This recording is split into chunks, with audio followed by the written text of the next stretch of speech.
fear and hysteria. Oh, and talking about clowns and arrogant people in charge, we got one down there in New York City. Mayor Eric Adams. Eric, we are on the brink of economic March Madness. And what did the equity markets do today?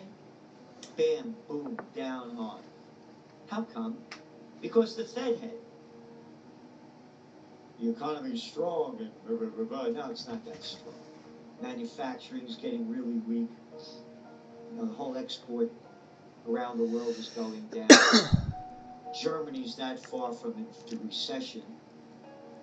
The whole thing is slowing down globally. Protests going on all over the world. Big one in France today. This is just the beginning of it. Over in Israel, week after week. No, this thing's going down big and hard. You better prepare for March Madness. Oh, gold took a big hit today, too, down over $30. What does it mean? So this is very serious. Now the bet, it's almost 67% of the street is betting that the Fed's going to raise interest rates 50 basis points. All of those variable rate loans,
YouTube, Black Tiger Miner back for another, you guessed it, Alethea AI video. And yes, I'm excited because Alethea is back up. It was a rough week last week, but we're back rolling this week. So let's get to the numbers. I got a couple of videos to show you. I was actually looking around to see if we had a video or if we had a new message or any new information about why it's up, but it looks like the market as a whole is up. So I think it's just riding a wave. As you see, Bitcoin is up 13.7%. So I think it's just riding a wave there. But let's look at the numbers and then check out this video. So if we go to CoinGecko is saying it's up 11.2%. Coin market cap is saying it's up 9.30%. And if we look at the last 7 days, it's been pretty rough, right? Like it's been down and it's been coming back up slightly. I think the lowest was 0.039. I think it went up to 0.05, and currently it's at 0.051. So yeah, it's been up and down for the most part, but looks like it's starting to come back. And today, crypto is literally on fire. So I would say it's still a good time to invest. I've talked to some people on the channel, and everyone seems to think that you haven't missed the market. This is not financial advice. This is just for entertainment purposes. I'm actually following this and a few other cryptos and artificial intelligence tokens, and this is one of the main ones. If you've been following the channel, so take a second to pause. Don't forget to like, share, and subscribe. And I know a lot of the community is deep in the NVDIA artificial intelligence token. So just kind of running through it today. Check out our numbers. Maybe we'll come with a price prediction tomorrow, but this is just kind of looking at the numbers today. So if we go to Etherscan, looks like the holders are 10,487. We're up 0.35%. Looks like. And we'll go to holders.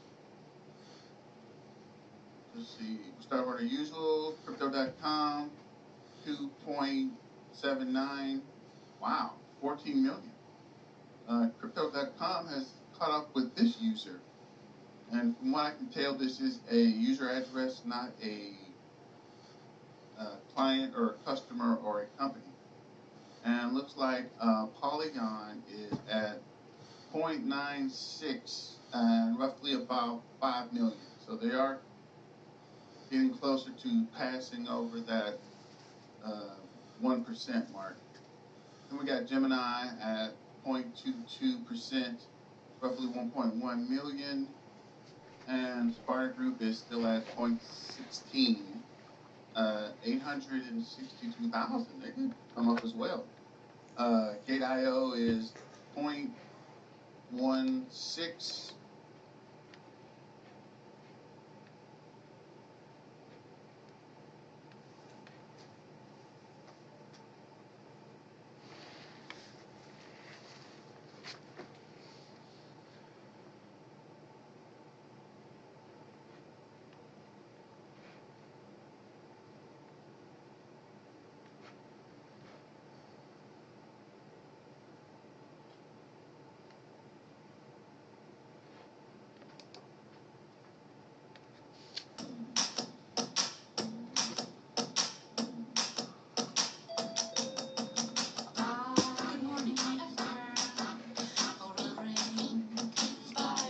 Follow me.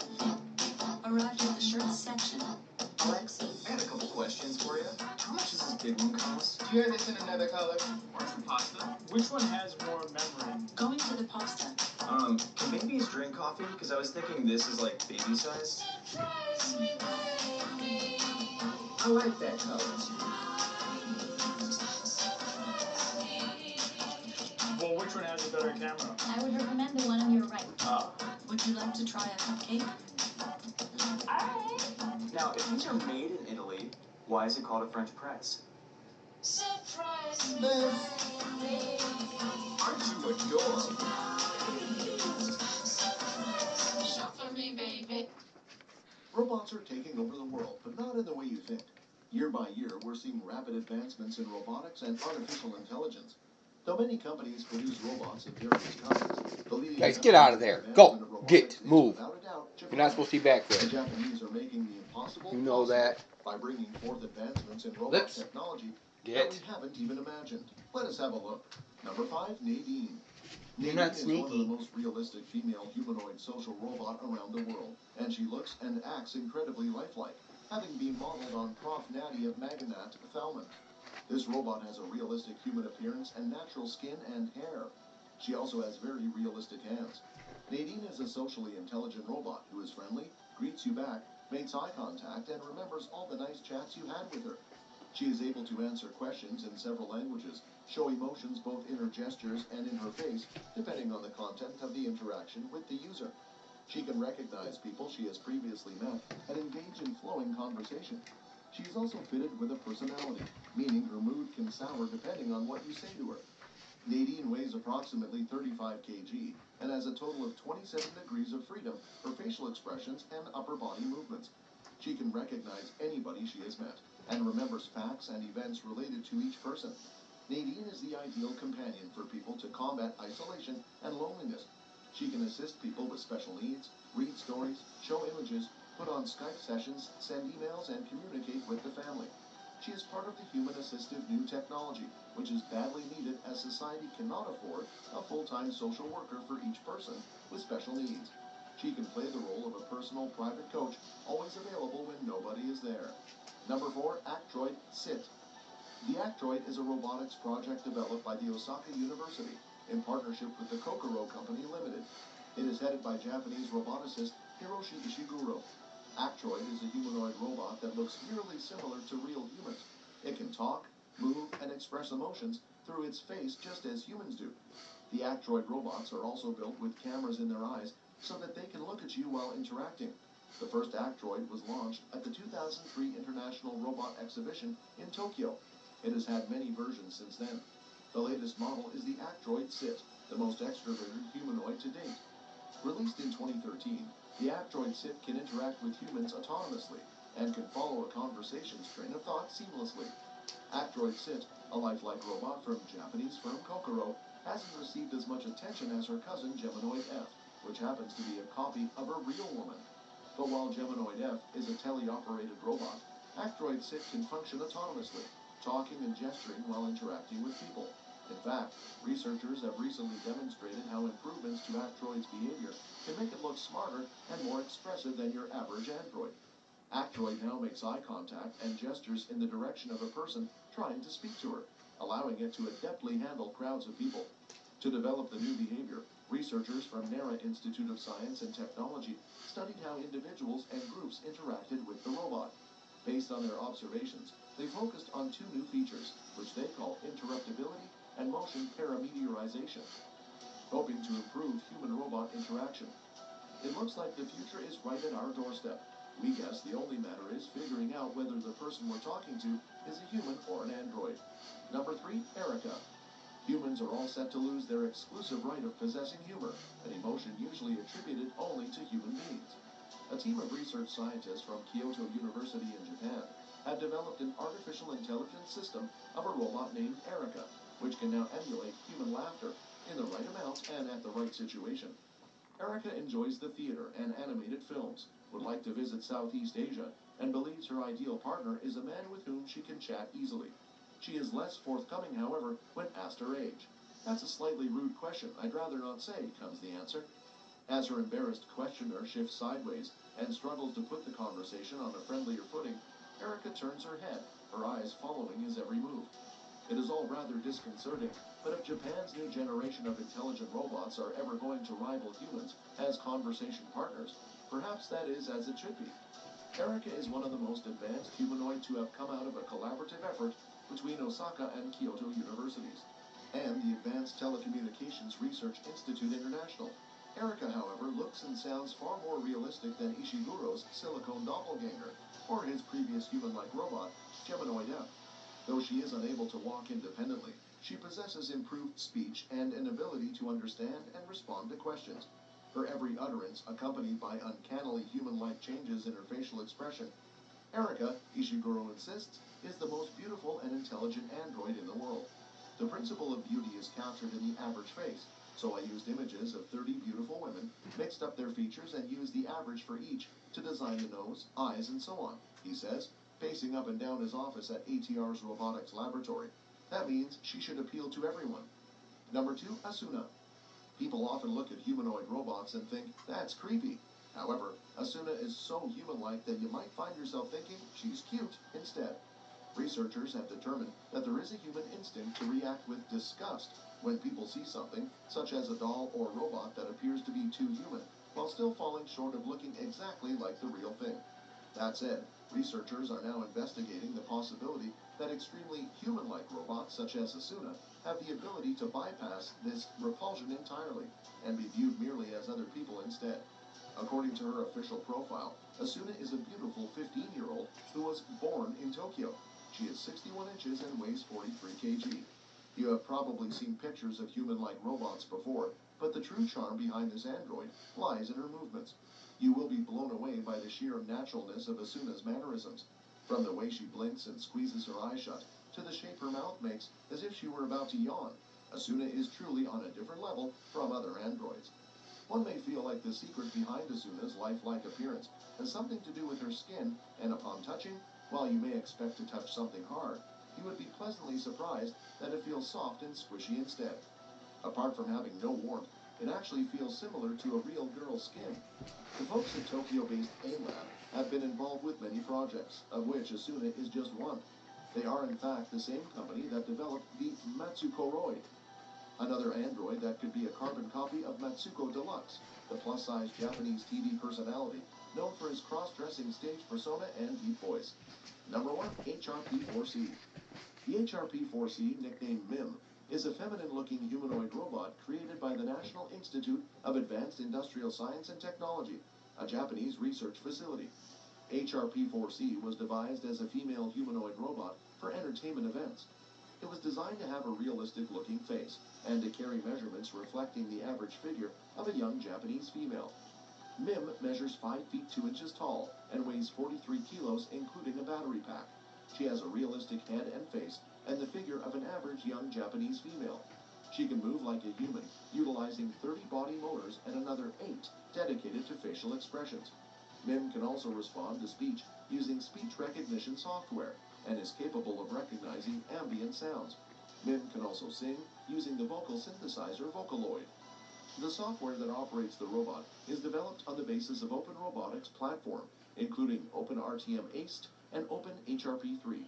That's all for today, folks. See you another time.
What are you guys doing? Oh no, get out of there. No.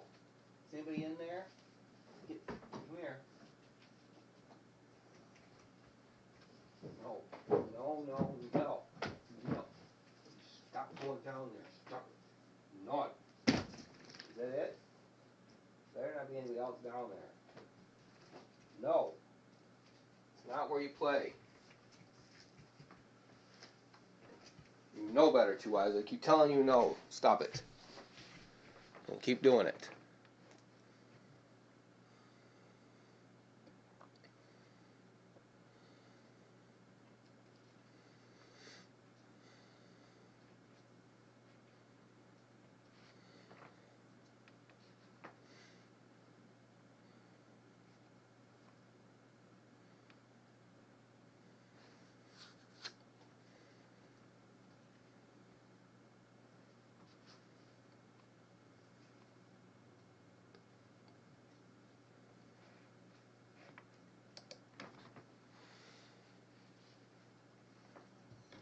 Why is it your grocery order arrives the second you remember everything you forgot to order? Like, without fail. Who drank all the milk? Fresh groceries and more. Unlimited free delivery, Walmart Plus. You've seen me in countless TV shows and movies. You know my face like the back of your hand. What is my name? Ooh, weren't you in probably what people truly remember is an excellent performance. It's a big mystery. Ooh, here, I need to buy from the wellness center. I loved you in that. Checking in the store.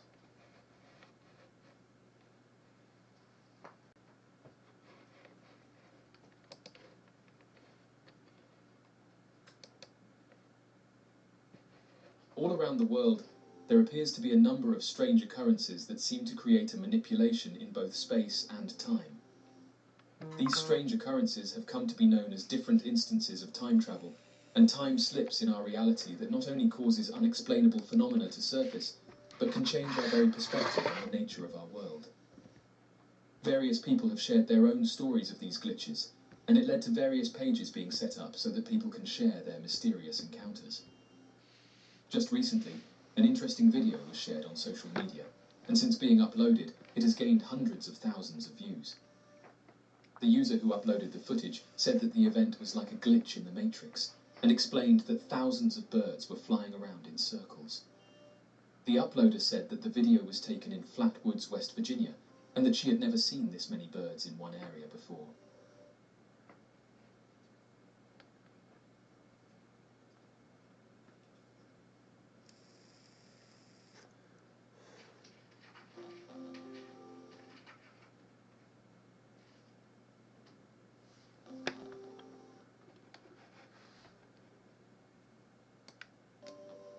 Those who saw the video said that the birds looked disorientated. One person said the following: "I've seen this type of behavior before, and it's usually when something has happened nearby. For example, in my case, it was that the birds in my region were allegedly poisoned, and it caused them to act like this." End quote. What's strange is that in the last few years, this isn't the first time that events like these have been reported, and it's caused some to ask why these birds are acting this way.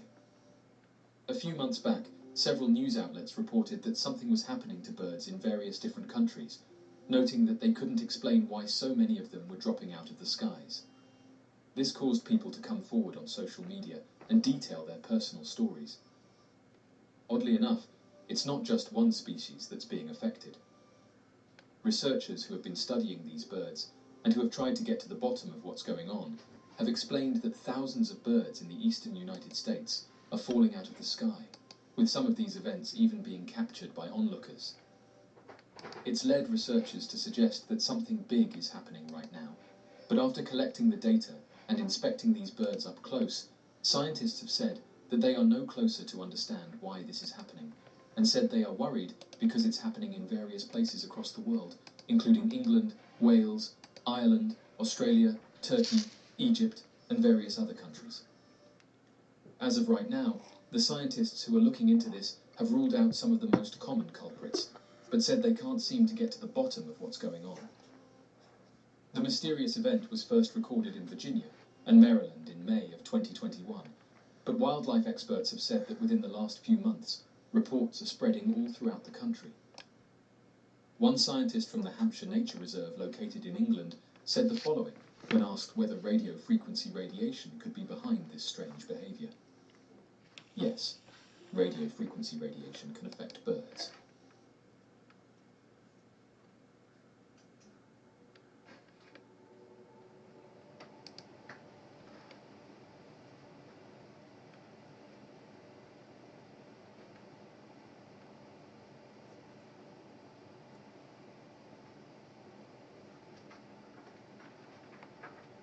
Oh, there's a coma. Cold out there, ain't it, buddy? Yeah.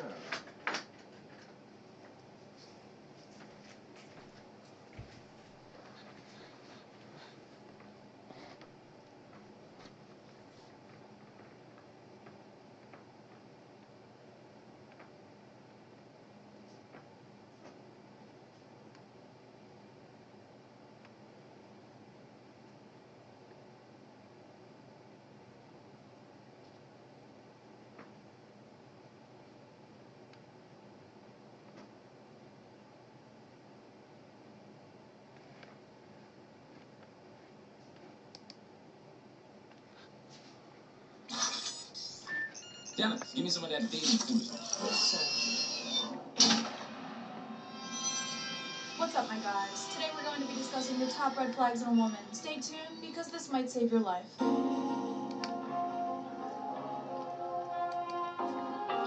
Female dating coaches explain red flags in women. Highlights. Welcome to Men's Fab.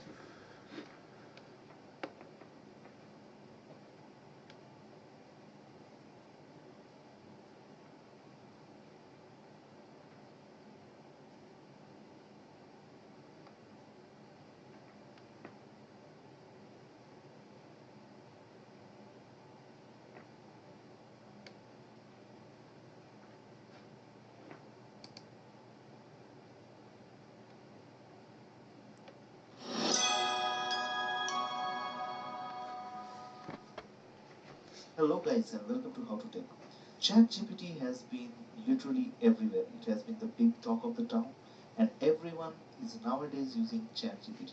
Right now, the main thing that limits ChatGPT, I would say, is inputting images, right? So you do not have too much images that you can go ahead and interact with ChatGPT, but that is going to change pretty soon because Microsoft is about to unveil its visual ChatGPT. So what is it all about? Let's have the AI read out this article for you and then we can quickly go to GitHub and find out what all you can do with the visual chat GPT. So let's get started.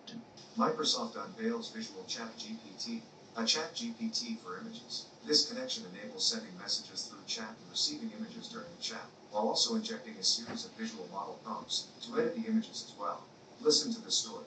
Microsoft recently unveiled a new model called Visual Chat GPT, which incorporates different types of visual foundation models, VFMs, including transformers, ControlNet, and Stable Diffusion with ChatGPT.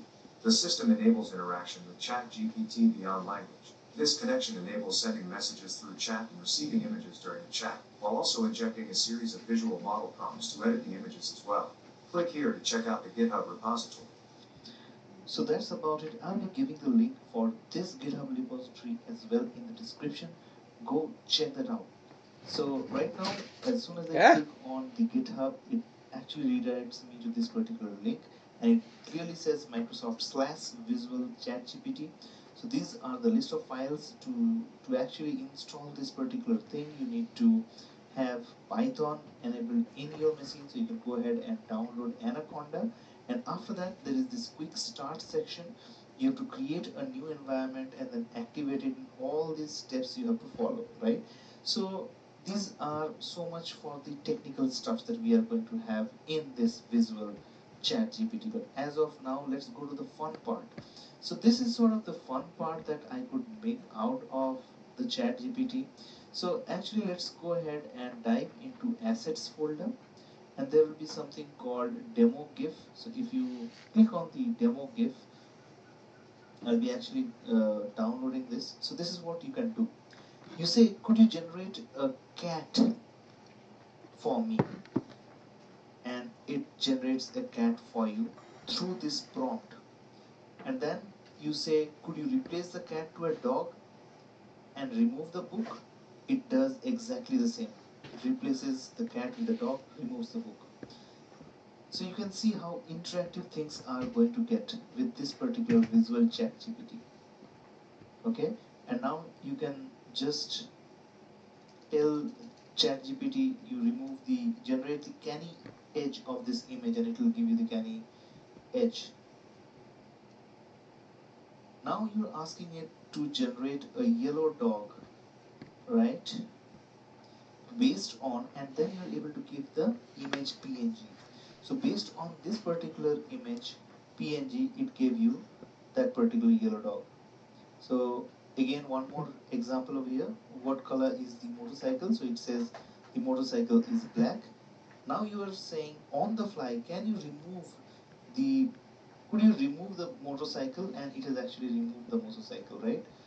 So guys, these are the fun things that you can do with the visual chat GPT. I just wanted to show you before it comes out live in production, probably by Microsoft. It will be probably soon integrating the visual chat GPT with the chat GPT capabilities as well. So this is a huge progress, right? It's just taking you leaps and bounds, and you can go ahead and experiment with these images and do whatever things using a particular image on the fly, right? So what happens with Midjourney is we just give a prompt and wait for an image, but using Visual Chat GPT, it takes you one more step further, right? Because you can go ahead and edit the image on the fly. You can remove objects and you can change objects, and whatever you feel like your image should be, you can go ahead and give those particular prompts and change the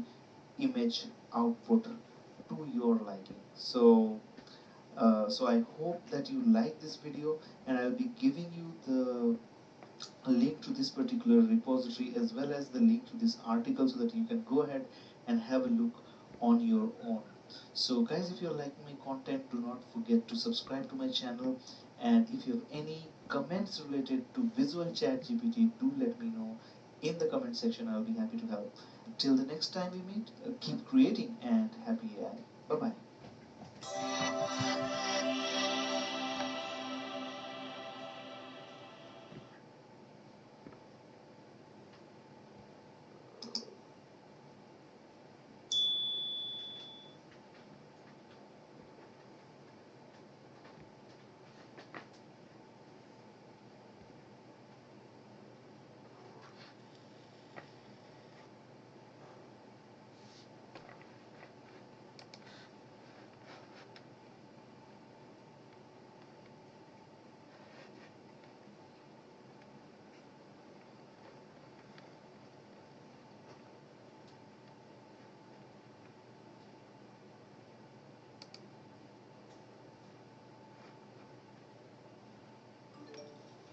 Hey Greg, Rena here. Want to show me the problem with the chair?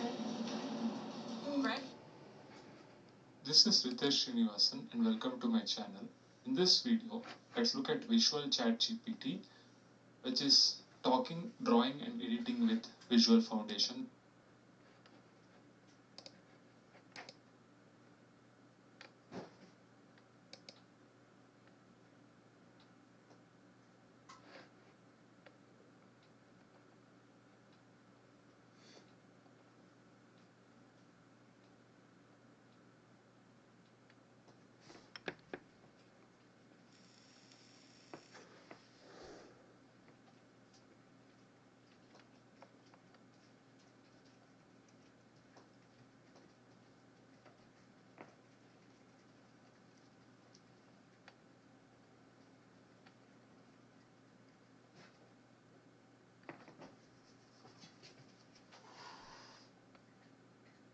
Why are you being bitchy, China?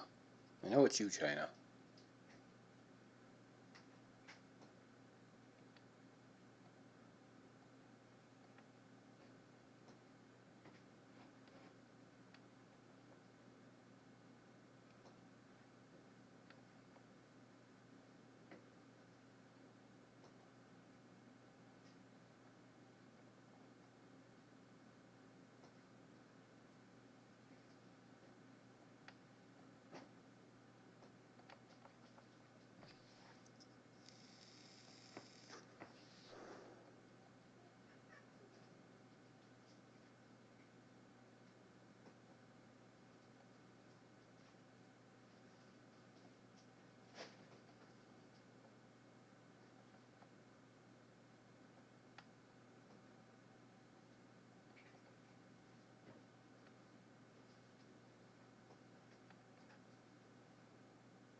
What would happen if you give ChatGPT eyes? Well, that's exactly what this guy did. GPT-4 is coming this week, and if it's multimodal, we can predict what it will be capable of. Microsoft just introduced Visual ChatGPT. It allows you to send, receive, and edit images while you are in chat. Midjourney just revealed version 5. Wonder Studio changes 3D animation forever.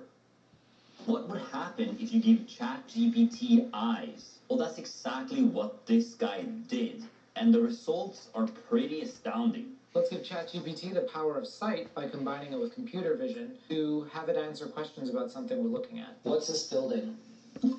This building is at the Young Museum in San Francisco, California. When is it open?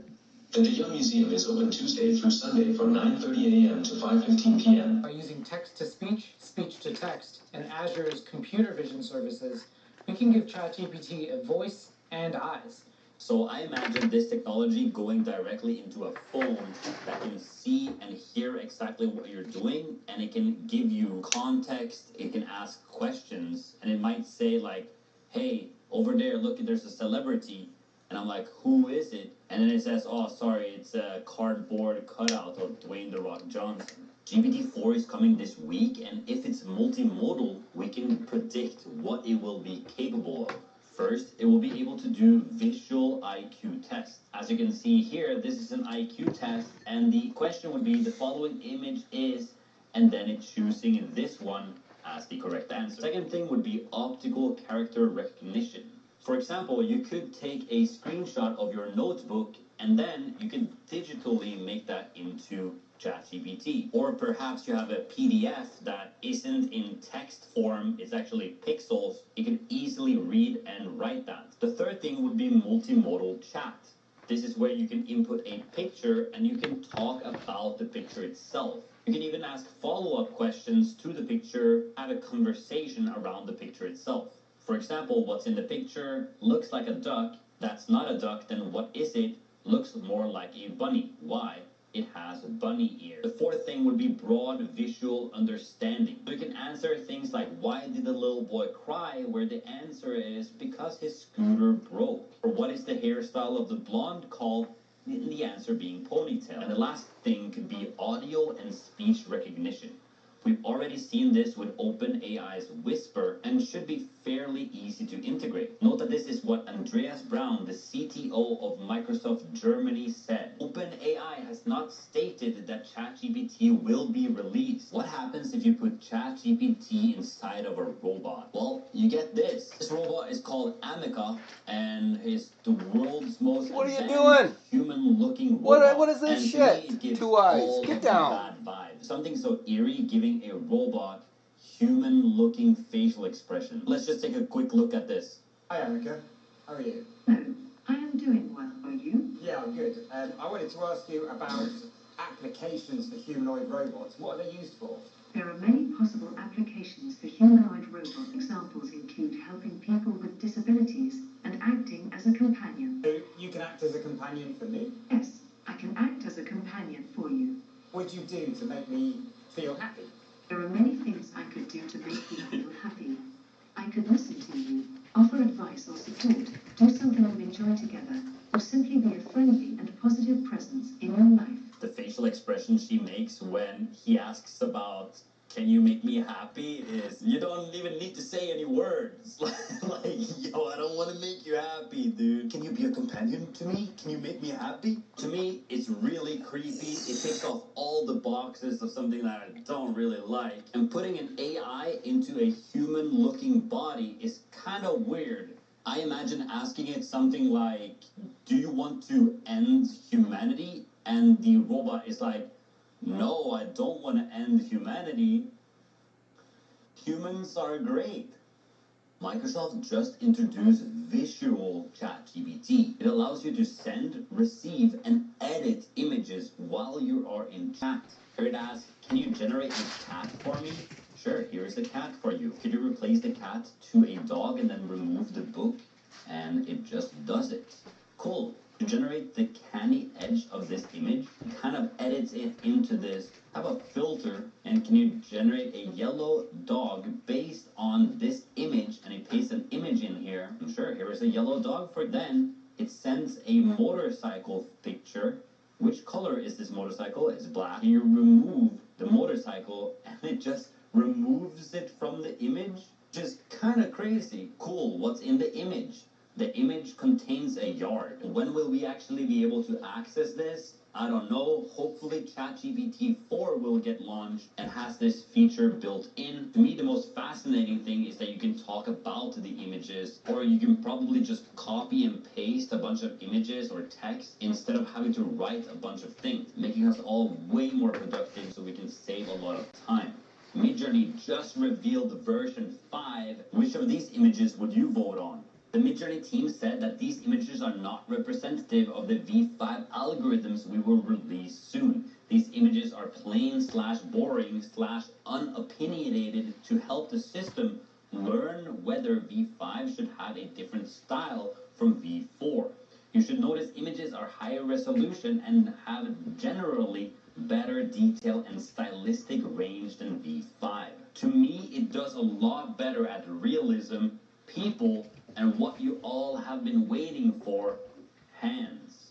And look at this image and tell me you can say that this is AI art. I could never tell this is a photo or not, but it's 100% AI generated. What about this? Things are just gonna get crazier from here. So this guy asked Bing AI to explain the SVB bank collapse in monkey banana terms. And this is the message Bing AI sent.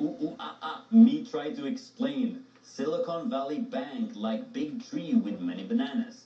Many monkeys like bananas and put their bananas in tree. Tree promised to give more bananas to monkeys later, but tree bad. Tree lose many bananas in storm. Tree not have enough bananas for all monkeys. Monkeys get scared and want their bananas back. Many monkeys run to the tree and grab their bananas, but some monkeys too late. No more bananas in tree. Monkeys sad and angry. Big monkey come to take over tree. Big monkey say he will find more bananas for monkeys who lost their bananas. Monkey gives some bananas to some monkeys now and more later. But some monkeys have to wait long time for their bananas. Other trees see what's happened to big tree and get worried. Other trees have many bananas too, but not lose them in storm. Other trees hope their monkeys not run away with their bananas too.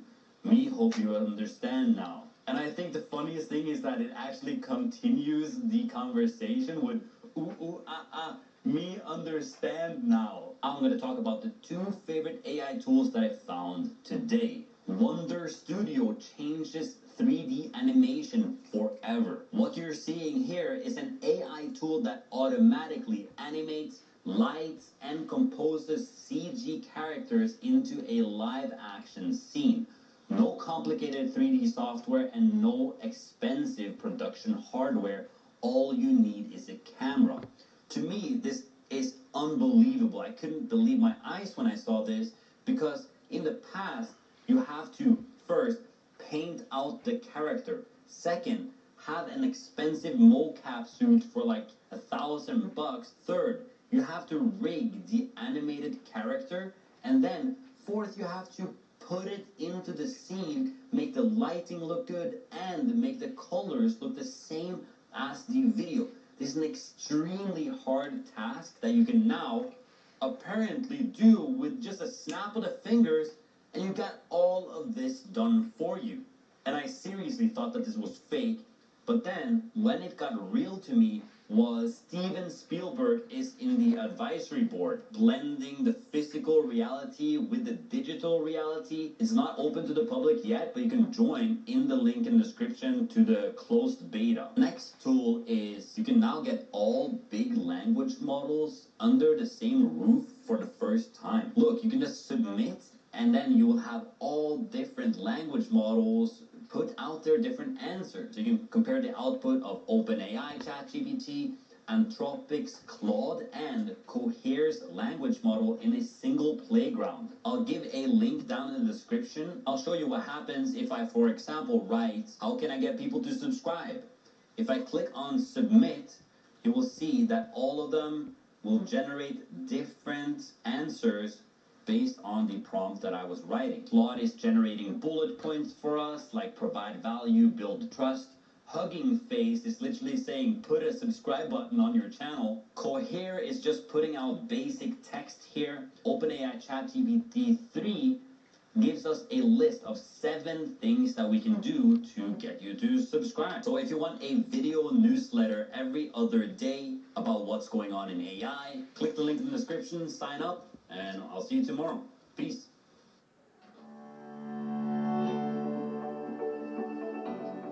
Precision systems, including closed-loop systems with high-resolution time-domain analysis or frequency domain analysis, all require precision and wide bandwidth.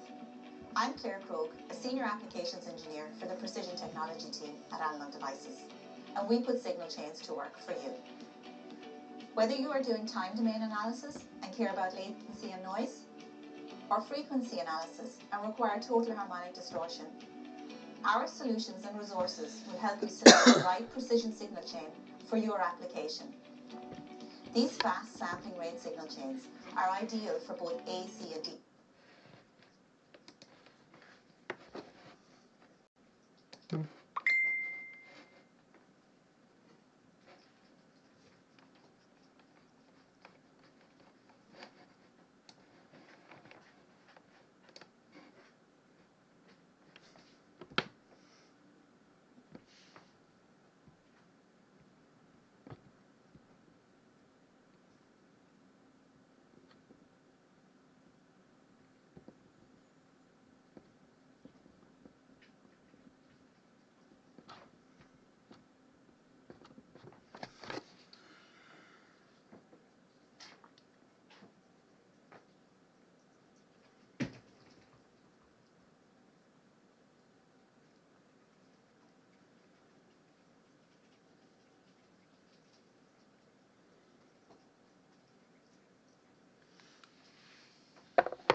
The World Health Organization, which you all know, they have a treaty with pretty much all the countries around the world except for 4 that are pushing their agenda in terms of taking over sovereignty when it comes to the next medical emergencies or pandemic. Of course, we got folks like Bill Gates saying we have a next pandemic coming up, or it's going to be planned apparently. But World Health Organization comes out recently recommending stockpiling meds for radiological catastrophe. So, the World Health Organization updated its list of medicine that governments should have stockpile in case of nuclear emergencies, including medicines that either prevent or reduce exposure to radiation or to treat injuries once exposure has occurred. Now, I don't know what they're up to. I don't know why. The timing is very interesting. Sure. By the way, stockpiling medicines and stuff, this isn't new. Back in 1998, Congress did appropriate funds for CDC and some of these alphabet soup agencies to stockpile medicines, vaccines, and so on in case of these things. It's called Strategic National Stockpile, which was a controversial topic back in COVID. A lot of people blamed Trump for not putting enough money into stockpiling for pandemic times. But the timing is interesting because, back in February 21st, which wasn't a long time ago, we heard from Vladimir Putin, right, who said, hey, we're going to suspend our New START treaty, which is the nuclear arms treaty that they had with the United States, which basically caps both sides from creating additional nuclear weapon. I think the limit's like 1,550 nuclear heads or warheads. And so Putin comes out and says that. And obviously, we also got news that Putin put some nuclear weapons and warheads on combat-ready. That's been going on. That's been going on for a while. Russia they just did a massive missile strike on Kiev this morning. I mean, it's crazy what's happening. So Russia's really, really pushing right now. But not only that, we got news.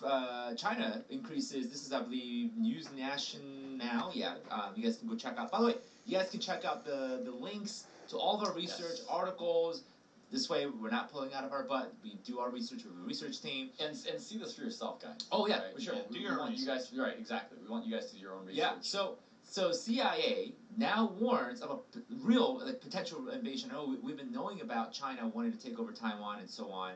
But now the CIA is warning that with China's increase in military spending, the threat of China invading Taiwan in the next 5 years has drastically gone up, which could potentially drag the U.S. into war in China. So you got China, Russia, both things happening at the same time.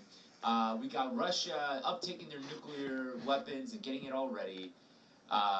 Remember a couple of months ago, there was a video saying how to prepare for a nuclear weapons. I was actually going to mention that. Yeah. So it was New York City put out a PSA. Oh, right, right. How to. It was like so like PBS style, yeah. right? But they're like, this is how to survive a nuclear strike. Really calm woman's like, so a nuclear bomb has gone off. What do you do next? Well, crap, we're all dead. I mean, pretty much within the 5 mile radius, you're cooked. And I think beyond 5 mile radius, like there's obviously you got severe nuclear poisoning, radiation sickness. I mean, it's gonna just destroy. It's gonna destroy. If you live in an urban area, does your chance of survival just decrease? Oh, no.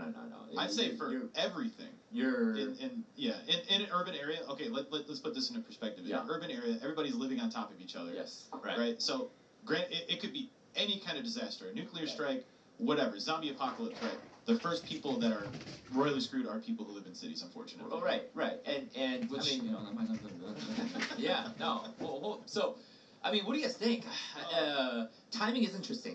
That's what it is, right? If this came out, let's say, last year, before the Russian invasion, before the talk about potential for Ukraine invasion, okay, got it, right? We went through the pandemic. Maybe this was more of a pandemic thing. But now, we're in a war. Technically, we're in a proxy war with Russia, testing all of our weapons there, and then now we got China. We don't know what really is going to happen in Taiwan. The medication that supposedly the World Health Organization is telling us to stockpile, if I remember correctly, it's prevent radiation, right? Reduce exposure to radiation. I mean, what is? I'm thinking in the event of a nuclear war, how effective are these medications really? Like, you guys would know better than I would. Yeah, so, dude, I mean, a medication is not going to prevent you from getting radiation poisoning. It's not going to prevent your skin from burning. Right. From any of this stuff. Yeah, and let's reference back to 1940. What is it, 45 when we dropped the atomic bomb? Yeah, we also had the Bikini Atoll testing many years after that. Oh, was that in the 50s? That I believe either the late 40s or 50s. So my uncle was a Marine during that time, and he was in a trench, like when they blew off, Yeah, and a lot of the sailors died of cancer. Right. Many years after. He's still around, surprisingly. Okay. Well, he's still around, man. Did he grow like a third arm or something in the back? He must have had some kind of like superpower, because he's the oldest one out of the family, and he's still around kicking, man. It's amazing. You know what? That might have extended his life. He's one of the lucky ones that. The opposite effect. Yeah, he might live forever. forever. Superhero. It's Trench Man. Right. Well, So again, guys, I think the timing is very interesting. Having a military background, same thing with Nick. This is something that we are very keen of, right? We prepare for these types of scenarios. It's really interesting because we've been 20, 30 years, really 30 years since any threat of a nuclear type of thing, right? Our biggest thing. This was before my time and your time, of course, but this is when they used to do bomb drills and all those types of things. So I think people are forgetting, that U.S. and Russia are responsible for 90% of nuclear stockpile, across the world, and we forget. When we were pointing that thing at each other, it could literally be the end of the world. Is that so? With the World Health Organization coming out and telling people to stock up, I mean, are they pretty much saying, look, like nuclear war is almost inevitable? Are they just? Is there anything beyond just preparing for the worst? Well, this is what I think. So look at the connections that WHO has now. Yeah. Right. So correct me if I'm wrong, but they've cut deals with the UN. Right. I'm almost sure the WEF as well. Right. Well, and the pandemic did, it absolutely helped accelerate their power and reach. Correct. Control. Correct. It certainly didn't distract it or damage it. No. So in my thought process with this, this is what I'm thinking. I think the social planners are completely preparing for a war, and I'd want to say probably about 2025 is where we're going to hit that thing. I think 2025 is where it's all going to go down. So Mike Glover, who is a former CIA spook and Green Beret, he's got a great channel. I suggest everybody go over there. He does these constant updates. Yeah. Same with Canadian Preppers, another channel, so go check them out. But Mike was mentioning something about how there's going to China is starting to arm Russians, but not only that, we're going to see potential Chinese troops fighting on the same side of Russia against Ukraine. So let's reference back to the Korean War, right? The Great Forgotten War. My grandfather fought in that. Yeah. But what the story was with him is that he had faced off against Chinese troops. Right. But not only that, there was jet pilots that were actual Russians. Right. Soviet. Dressed up in North Korean uniforms. Oh, interesting. So that was Did another. They put, like, tape over their eyes too. Did they do that? I don't know the details. Because think about it, if you're sitting on the cockpit and the only thing that you can see their face, they Well, gotta do something about. I'm sure they had some face shields or. Yeah, they had there's to. no way. Right, There's they no had way. to have had something. Okay, so a jet travels too fast to tell if they're taping Right. their eyelids or not. Well, but if they're moving so fast that it happens anyways, where it gets stretched out. Okay. Oh my gosh. Okay. Moving on. Yeah. Moving So on. So anyway, but that's my thing. Is that it's not the first time that China and Russia have joined forces and fought on the battlefield against Americans. I mean, I think that's stuff that people don't really realize. It's not taught in the history books. Nick, my question. Well, I guess Sam, you can answer it too, right? But I mean, have Cold War tensions, the nuclear arms race, that was a really big thing in the 70s and 80s. Have those tensions ever worn off? Is that a product? I think for a brief moment. Yeah. I think for a brief moment. Again, I wasn't around back to remember all this, but 90s and I think early 2000s. I think everyone was like, Russia's weak, Well, because they were going through like a big transition They from were, yeah. the Soviet Union dissolving and then all the borders and the balkanizations of different things. So, I mean, they had more things to worry about than what the Americans are doing. But then again, we started influencing those Eastern European countries to join NATO and all that stuff to really expand on Russia. And that's kind of the argument of why Russia invaded Ukraine. Right. Was like, what if China had, like, missiles in Mexico keep or in Canada? mind, part of when East Germany fell, the part of the agreement was NATO would not expand beyond where they were at. NATO They totally did. Right. NATO was like, don't worry, Russia. We're not going to expand. And remember why NATO even started was to prevent Soviet Union, and prevent the Soviet Union influence in Europe. And yet here they are. Right. Hypocritically, NATO is the one that's expanding to the east. So I want to wrap up this segment by asking you guys, is this a valid concern that the World Health Organization is what they're saying? Does it hold any weight? Well, what do they know that we don't know? That's the question. That's kind of what do they don't know? What? Yeah, I mean, World Health Organization, and I don't think that they're not the only one. The New York City video, right? There's something going on here, but I don't know if it's anywhere near to where we need to be alarmed right now. But it is something that we need to keep an eye on very closely to what else the World Health Organization, NATO, and these guys are saying about nuclear threats. Nick, when did that New York preparation video come out? That was like 3 or 4 months ago. It wasn't that long ago. It was not that long ago.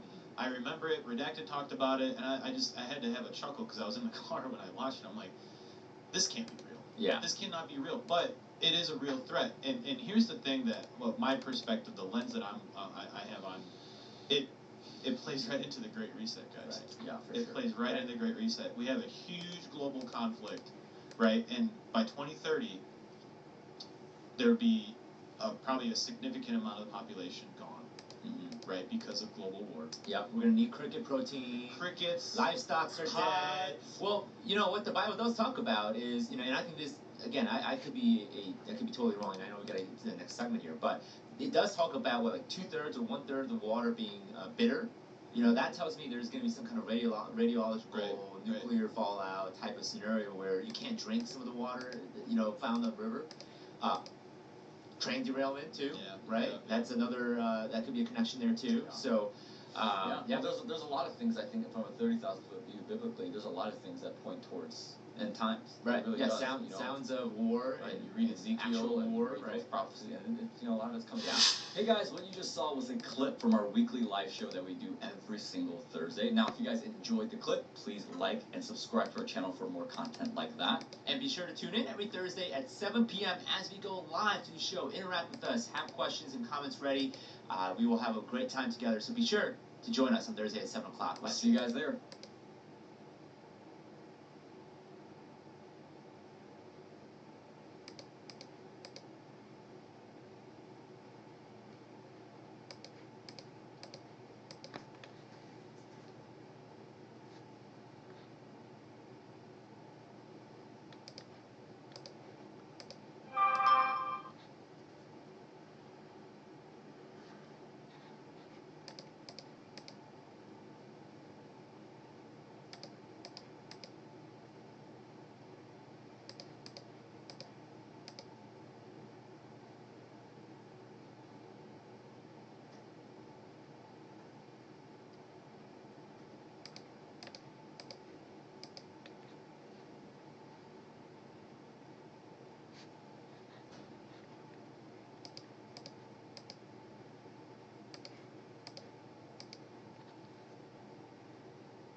What are you doing? Get out from back there. Hey. Get out from back there. No. Come on, Lips. Go. Come on. Go.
out of there.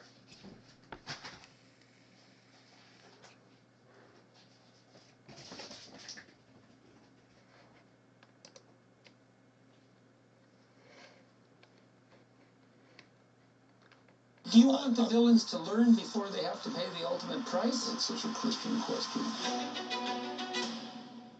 You don't get away with anything, and so you might think you can bend the fabric.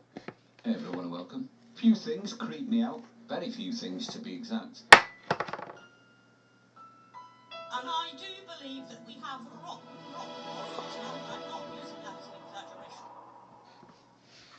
But this video I'm about to show you from Humza Yousaf, you know the man, the white man, the one that seems to have a problem with white people in Scotland and the Scottish SNP party, as he's done a promotional video that is really creepy in my opinion. Have a listen to how he speaks on this one, everyone, and just think primary school teacher. A message to SNP members. Today, you get to choose our next party leader and Scotland's next First Minister. You'll receive an email from the National Secretary. If you open it, click on the link, it will take you to your ballot. Give me your #1 vote and I'll unite our party and movement. I'll build a team that will deliver independence. I'll protect our pro-independence majority and I'll defend Scotland's democracy from Westminster power grabs. If you give me your first vote to be First Minister, then together we'll build a better Scotland for all with independence. Unless you're white in positions of power, because then that's a no-no. Now that's how it started. Let's see how it went. Bear in mind, he did say their majority for independence. A pro-independence majority. Let's see how that's going, shall we?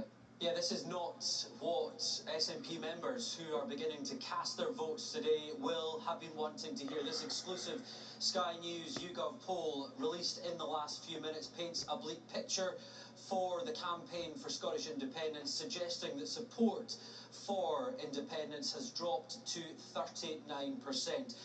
It gets worse, regardless of your view, regardless of the view of people who were questioned in this poll. 52% think Scotland will still be part of the United Kingdom in 10 years' time. Again, not something that SNP members casting those votes today will be wanting to hear. So you heard that, a YouGov poll. Don't get me wrong, the YouGov poll isn't the best idea, but it does give you a glimpse, shall we say. Something that a lot of people that I speak to have been saying is going on, and that is this drop in support for independence. Probably because of wazzocks like the last guy wanting to lead you into oblivion. It's probably something to do with that. But it is interesting, isn't it? He's saying that they've got a majority, but the actual numbers seem to be a little bit short of that. And he's talking to Scottish people like they've got the collective IQ of a single-cell amoeba. How that works, I'll never know. Unless a lot of SNP voters are single-cell amoebas. Scotland, you deserve better. Scottish people, you deserve better. And if you vote for independence, I'll sit back with my popcorn and I'll watch as you realise that the English weren't all that bad after all. Stay sane, I'll see you on the next one. No matter who you are, being yourself can be tough when you have severe asthma. Triggers can pop up out of nowhere, causing inflammation that can lead to asthma attacks. But no matter what type of severe asthma you have, Tespire can help. Tespire is an add-on treatment for people 12 and over that proactively reduces inflammation.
Why you got Dad's chip clip? It's not. Hey, put that down. No. No, Two Eyes. Give me that. No, give me that. That's a chip clip. Dad needs those. You rotters. I'll whoop ya. Better find your toys. Where are all your toys? Where'd you guys lose your toys? Oh, where's all the toys? You guys need to find the toys. That's what.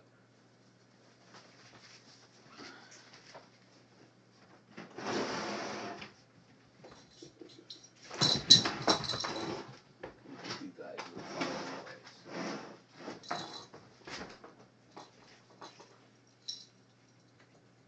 You guys have so many toys. Where are all the toys? Did you stuff them inside of shoes? Do you have them hidden in another room? Are you hiding them in the vents?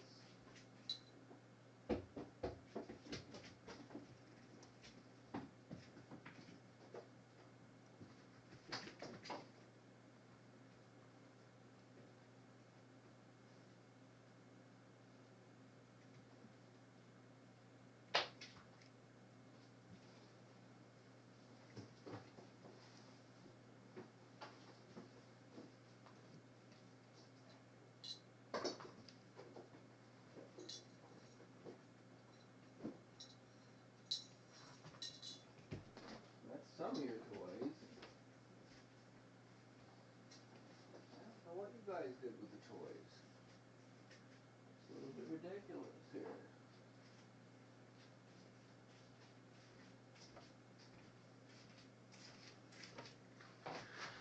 Where are you guys losing all of the toys?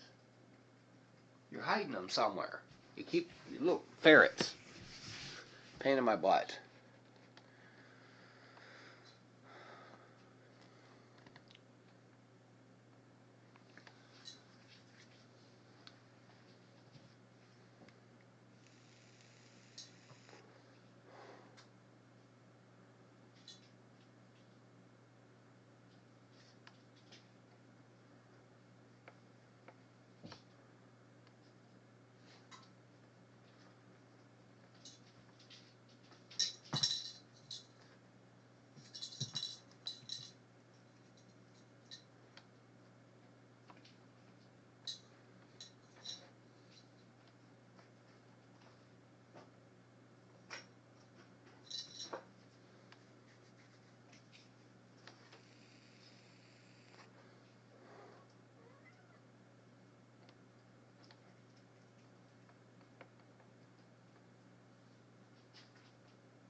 Dad, how do I stay fun?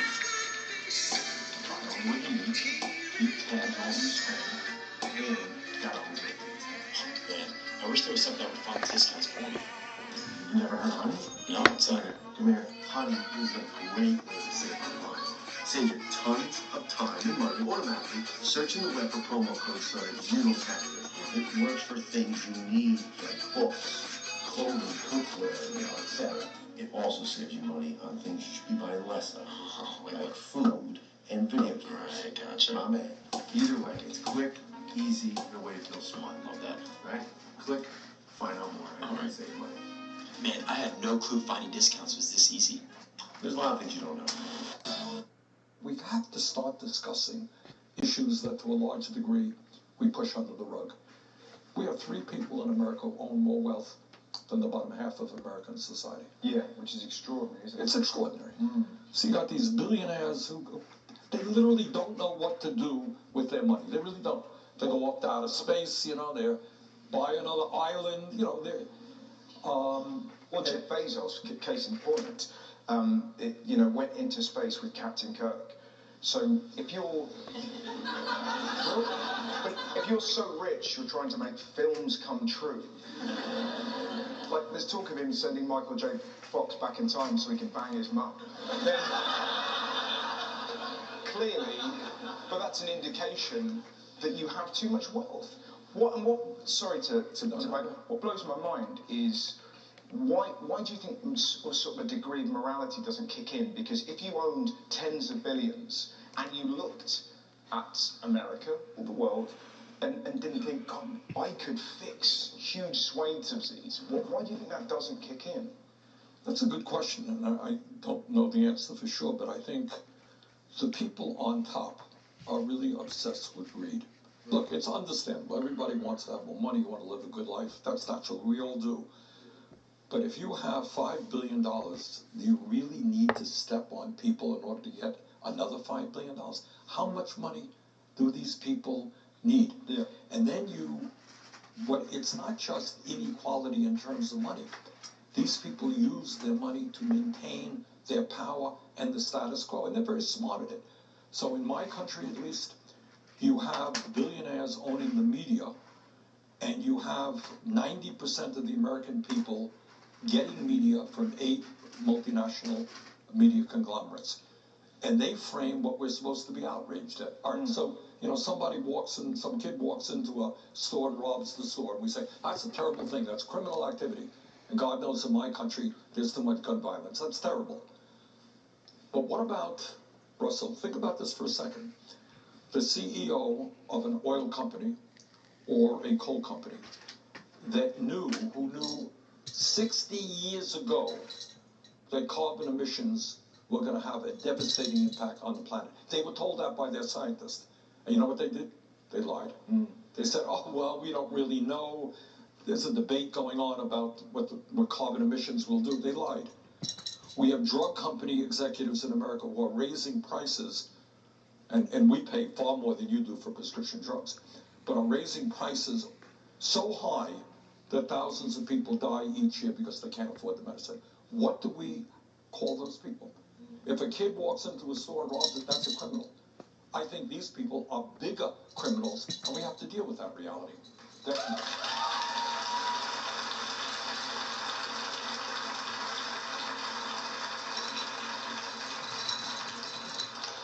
How do you do that?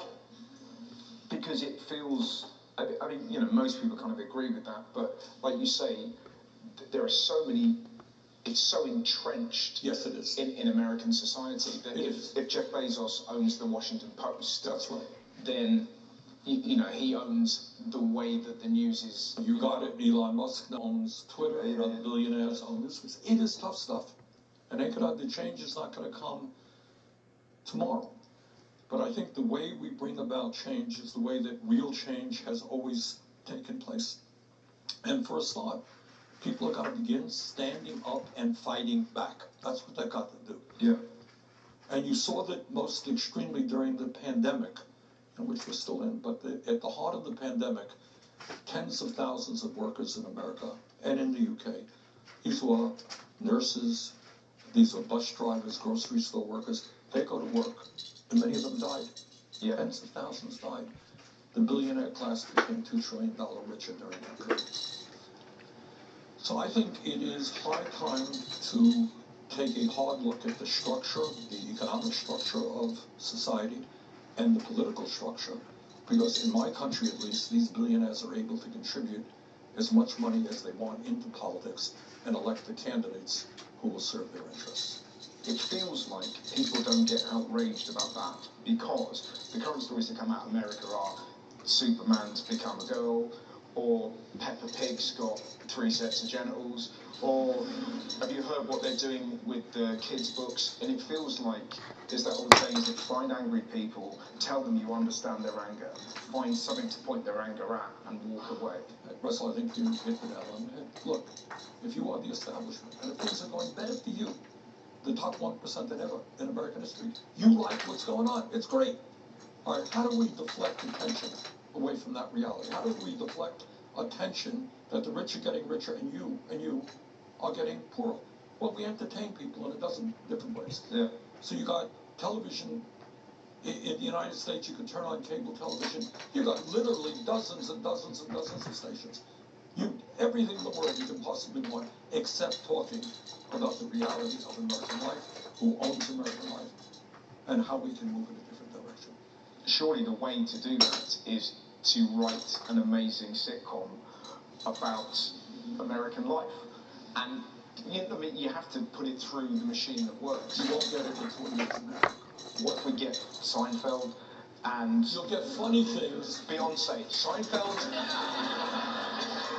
and Beyonce do a funny / musical look at American life. It's a first thought. But I guess the point I'm searching for is, how do you get that message out? Well, I'll tell you, I mean, social media is revolutionary. Yeah, true. But we're fighting against people who can flip water bottles upside down. But, like, you know, you've seen that. Grown men and women get a water bottle and see if they can fling it to land on the bottom. That will get more views than this. All right, but... Unless I flip you. See? Good luck. All right, there you go. Next time. That's the way we do it. Next time on Bernie and Russ. You can flip you. Yeah. But I'll give you an example, and where social media has been revolutionary. I ran for president, and when we ran for president again, we do meetings 3 or 4 times a day, all over the country. We get on a plane, go to someplace else, and that's what we do. And normally, what would happen is you talk to a few thousand people, and that's great. Maybe some local media will cover it. That's great. But with social media, what we were able to do is live stream the events.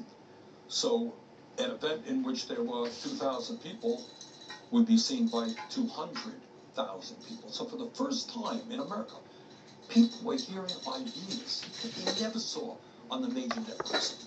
And they saw people responding in a positive way. So I think one of the important things that we did is through social media is break through the corporate stranglehold on the limitation of ideas. Yeah. That was significant. And your campaign, you didn't take money from kind of corporate interests or business, did you? No, we didn't. And that was also kind of revolutionary. I mean, one of the reasons that you don't hear the type of things that I talk about very much in American politics is because if you are dependent on corporate PACs, just so everybody knows, a PAC is a political action campaign as a result of a terrible Supreme Court decision. In America today, if you're a billionaire, you can put hundreds of millions of dollars into a PAC, which can then, put advertising on against any candidate you want, for any candidate you want. So as a billionaire, you have tremendous political power. Obviously, we didn't want any of that money. And we said, well, how do you run a presidential campaign, which is pretty expensive? How do you do that? And we decided to appeal to working class people for help. And in 2016, we got millions of contributions, averaging $27 a piece. 2020, it actually went down to $20 a piece. So ordinary people, nurses and working class folks just contributed a few bucks, and that enabled us to run strong campaigns.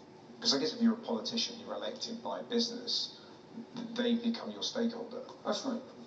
So how close are you as a country being able to stop sort of lobbyists? That feels like an impossible thing to do.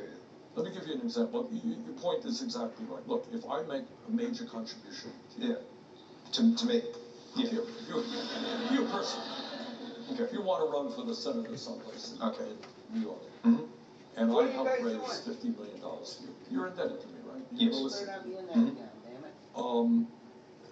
In terms of lobbyists, do you all know what lobbyists are? All right. Again, the terms in the United States may be a little bit different than here. Lobbyists are people who represent corporate interests trying to get their ideas and their needs through. Give you one example. There are 100 members of the U.S. Senate. There are 435 members of the House of Representatives, 535 members of Congress. There are 1,700 well-paid lobbyists from the pharmaceutical industry in Washington, D.C. Wow. Isn't that extraordinary? Yeah. And the result of that, these guys have managed to create a situation where, unlike the UK, by the way, they can raise prices at any level they want. You go to a drugstore, buy medicine, price is double than it was last year, no problem. they can do it because of their power, their money, their lobbyists.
Welcome viewers, this is a video that I never wanted to make, but here I am forced to make it due to unfortunate circumstances. A week ago today I received an email from YouTube saying a video of mine had violated their content policy and a strike had been pushed onto my channel. For you more active users of the channel, you might have realized I haven't uploaded in an entire week, which is very abnormal. It is because of this strike. Some of you viewers of the channel might also know that I used to upload Minecraft video game content on this channel quite frequently. It was tutorial content, which means I would show you guys how to do things like add mods into Minecraft, or maybe build something in the game. It was pretty much just any regular run-of-the-mill Minecraft content you would find here on YouTube. YouTube's content policy actually has a pretty lengthy history of false flagging content, not only on my channel in particular, but other people's channels as well. I'm sure you guys have heard of this classic YouTube error that they've done nothing about for years. Let's just take a look at the email. So here's the email they sent me. As you can see, Matt Video Productions, your content violated YouTube's community guidelines and has been removed. My channel name isn't even named this anymore. I guess it's still an abbreviation for it, but it's interesting that this older name is still used. So they say it's a circumvention of technological measures complaint regarding the following content. This video is incredibly old, by the way. This video is over 7 years old. I'm 22 right now. I'm about to be 23. This video was uploaded when I was 15 years old. Just to give you a perspective of how long this video has been on YouTube without any complaints. What does circumvention of technology measures mean? It basically means piracy. They're claiming that I am showing people how to pirate stuff in this video. Now, obviously, this video is from 7 years ago. I can't even go through the video with you guys to show you, that it's not piracy and prove that to you, but it's pretty obvious. The video is titled How to Get Ender Pearls in Minecraft PE. The game isn't even called Minecraft PE anymore. This is the mobile version of Minecraft that you would find on your iPhone, for example. It's not even called that anymore. And back when I actually uploaded this video, Ender Pearls, which are a typical item in the game Minecraft, was a mod that you could actually get for the game. It wasn't even a part of the game yet. Nowadays, it's already actually built into the game, so that's how old this is. Anyways, in the video, I basically show off the incredibly simple mod. The video's like 3 minutes long, and I show you how to download the mod. So I'm assuming that YouTube is mistaking me showing you how to download a Minecraft mod for me showing you how to pirate the game, for example. However, YouTube doesn't really take their time to actually look through the video and make sure that everything's correct before just issuing a strike on your channel, which is very detrimental, by the way. We'll get into that. So obviously, I quickly recognized that this video did not violate any kind of content policy, so I sent out an appeal. There's an appeal system in YouTube when you get strikes. And you'd think with the appeal system that a real human being would look through that appeal to make sure that everything stacks up. But no, there's apparently a robot that is going through the appeal system, because within 15 minutes, and by the way, I got this claim at 10 p.m., at 12:06 a.m., which is like 2 hours later, they just reject my appeal. And you know this is a robot because there's no one over at YouTube working at 12:06 a.m. reviewing your content, so they just automatically deny any appeal you send out. They don't even look at it. So I doubt they've reviewed anything and determined anything. They just automatically denied it. My only option is to go through YouTube's chat support, which I then did. And after going through chat support, They said, oh, we're going to add some additional information to your appeal, basically reopening my appeal. And I'm like, how long is this going to take? Because I have sponsored content I need to upload. I literally have signed contracts with companies to upload ad integrations. They basically say, we don't know how long it could take. And the entire 7 days, they just never got back to me. And my appeal is still sitting there open on YouTube saying, we're reviewing your appeal. It's been over a week. So essentially, they did nothing about this. They've completely ignored my complaints here. They've ignored my appeal. And I had to sit there not being able to upload content for 7 days on YouTube. A strike does a few things to your channel. First of all, your first strike, you can't upload for 7 days. It takes a few months for that first strike to actually disappear off your channel as well. And if you get another strike, you won't be able to upload for 2 weeks. And then if you get a third strike, they just delete your YouTube channel. So I have to sit here in fear essentially of my channel getting falsely striked over old Minecraft mod reviews. So that night I went and I removed about 75 videos from my YouTube channel that are about, Minecraft mods, for example, or they have limited ads for seemingly no reason, by the way. And I was coming up to my 1,000th video, which I was kind of excited about. It might be a year before my 1,000th video again, because I had to remove all this old content that I worked really hard on, and I'm afraid that they're just going to false flag it. I also reached out to YouTube on Twitter, by the way, which is a very common thing YouTubers will do when they have issues like this, and they essentially just ghosted me. They responded to me saying, here's a link to the YouTube community guidelines, and they just essentially ignored me. You see, when you're a smaller creator, I don't have 5 million subscribers, they don't care. I don't have a huge Twitter following to scare them into making an actual action on the situation at hand. I essentially had to sit there and let my channel rot for 7 days. It's a very upsetting situation, and YouTube really needs to fix this content policy issue. They need real people that are hired specifically to look at situations and claims such as this. People's livelihoods do depend on YouTube. This is my job, you know what I'm saying? I'm in university, I'm in school at the moment, but this is the way I make my money right now, and this is my whole future. And the lack of care that they put into their own creators is sincerely alarming. I've been making videos for over 10 years on this channel. I think it's fair to say I've paid my dues with YouTube, and the least they can do is offer some sort of support to their creators. I'm in the YouTube Partner Program. I would happily actually pay YouTube for the ability to have someone on call for situations such as this so we can work them out. But there's nothing like that. We're treated less like business partners and more like users. Because when you get to YouTube at more of the level where it's kind of your income, you're more like a business partner with YouTube rather than just being another YouTube user. YouTube sends us tax forms every year. The least they could do is actually provide us with some form of professional support when we run across issues like this, because the content policy can get very confusing. And it's easy to see why a simple Minecraft mod download could be construed as piracy. And by the way, this isn't the first time that this has happened on my channel before. I had an old video titled How to Just Get Mods in Minecraft, where I give you a basic rundown tutorial of how to install modifications into the game, and that video had over 2 million views and was taken down and striked for the same exact reason, circumvention of technology or piracy. But there's no circumvention of technology involved. There's nothing illegal about it. It's perfectly legal to install mods onto Minecraft. In fact, it's actually supported by the game itself. And the same thing happened again, where they just immediately denied my appeal and I had to contact support. And that time, they actually did get back to me in a few days and reinstate the video. But this time I heard nothing back from YouTube at all, and they essentially ghosted me and forgot about the whole situation, just brushed it under the rug. I see that old content as the history of my channel, and I've been on YouTube for over 10 years doing stuff, so it's really sad to have to private all of that just out of fear that YouTube's whack content policy is going to just strike my channel randomly. I'll keep you guys updated. If stuff like this happens, I can't make a community post about it on the channel itself because they just block you out of everything, so you have to go either to my Twitter account or my Discord server to get updates on the channel. But yeah, we're going to be working real hard to produce great content all week. There's a lot of really exciting stuff actually happening in the AI space, and I'm super hyped about it all. So lots of videos coming out this week. We've got even really cool sponsored content coming out as well. So yeah, the channel's not going anywhere, and If you want to support the channel, the best thing you can do is like and subscribe, leave comments, and just watch the content. That's really all there is to say from me. Thanks for watching, and thank you guys so much for supporting the channel. See you viewers very, very soon.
There's something coming.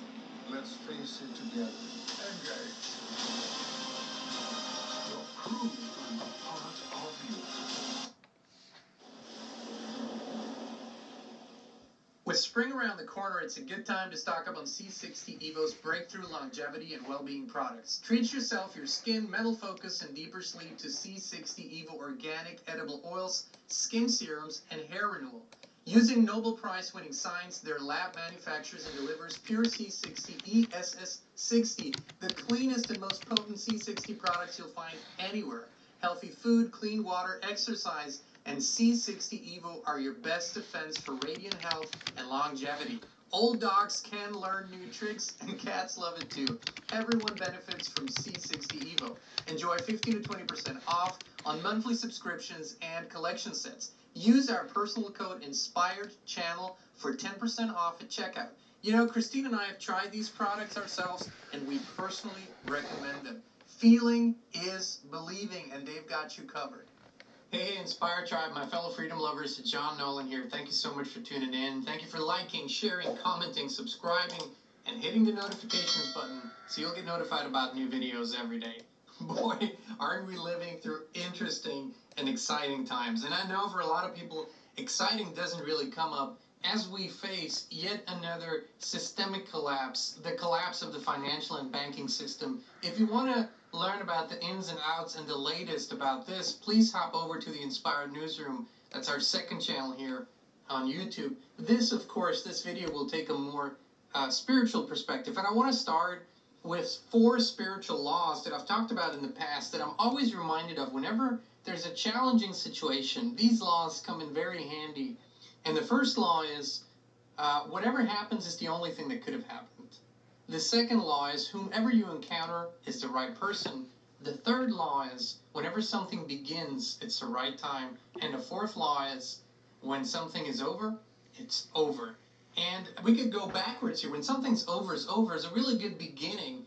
If we look at the current system, if we look at this colossal, monumental, oppressive system, then we must realize it is over. We are in the middle stages of the collapse, if you will. We're nowhere near the end, and it's happening in a pancake kind of manner, but it is happening, and it is over. There's nothing to go back to. There's no back to normal. There's no saving what is in place. It is a corrupt system. It is designed to disenfranchise the people.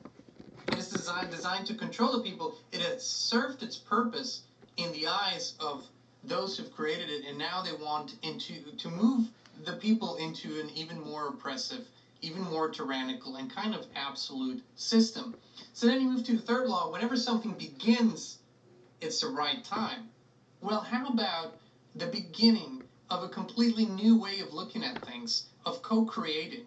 And this is what I'm referring to here. We are in the beginning stages, and this old system must die. We all agree on that. That's the one thing all sides agree on. But the beginning stages of this new way are really, really exciting as well. They are not decided at the World Economic Forum or the United Nations. They're not decided in the governments of the world. They're decided in the hearts, the spirits, and the minds of the people of the world as they awaken to who they truly are. And what kind of guidance might we need for these times? Well, I would like to remind you of the 10 Native American commandments. Very beautiful. Let's watch this together. Treat the earth and all that dwell thereon with respect. Remain close to the Great Spirit. Show great respect for your fellow beings. Work together for the benefit of all mankind. Give assistance and kindness wherever needed. Do what you know to be right. Look after the well-being of mind and body. Dedicate a share of your efforts to the greater good. Be truthful and honest at all times. Take full responsibility for your actions. Today's gaming forecast calls for high winds and flurries of excitement at Wolfe Casino Resort. So as we need a guidance system, as we need a moral compass and a spiritual foundation, I believe these laws, and you can look at these laws through the Christian lens, you can look at these laws through any other religious lens, or just through a very common sense, open, broad spiritual lens, as they, I think, give us a lot of very, very positive guidance. And we have to transcend the current political ideas and the boxes that most everybody is in, and realize that these really, truly good principles have no political home, and they don't have a stamp. They've just been hijacked by the people who do wish to control us. And it is our current greatest intention to step out of the problem, reaction, solution cycle, where those who seek to control us are consistently working with this cycle. They have a solution in mind, right? So they create a problem, then we react to, and they present the solution. That's the same with every crisis we've ever faced. Most of the crises in your life that you've ever faced were completely man-made and did not really have to happen. But as we know from the spiritual laws, it probably couldn't have been any other way. The third law, if we go backwards, or the second law, was whomever you encounter is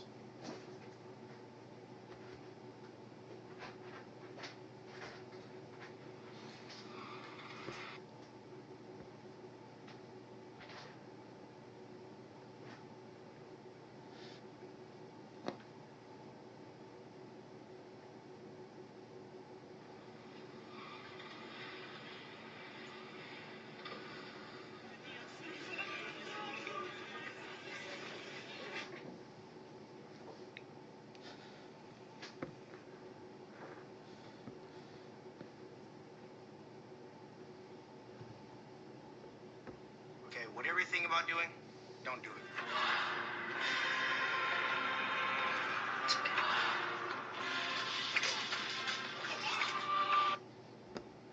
Okay, whatever you think about doing, don't do it.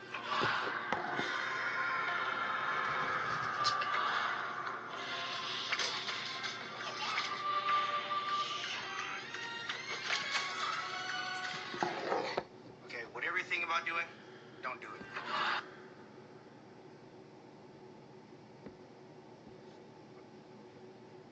Okay, whatever you think about doing, don't do it.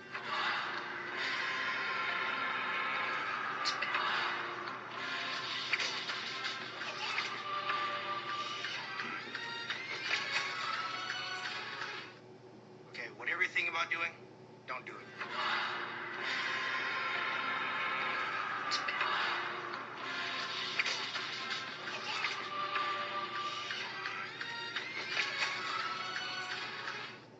Okay, whatever you think about doing, don't do it.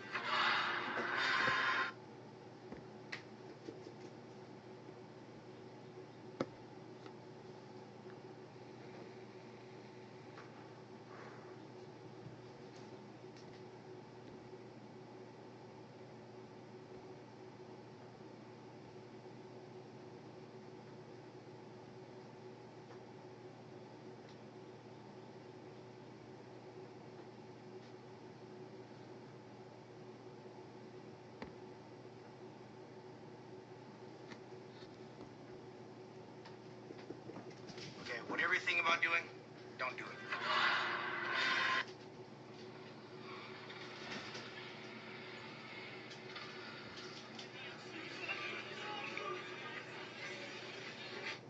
Okay, whatever you think about doing, don't do it. Okay,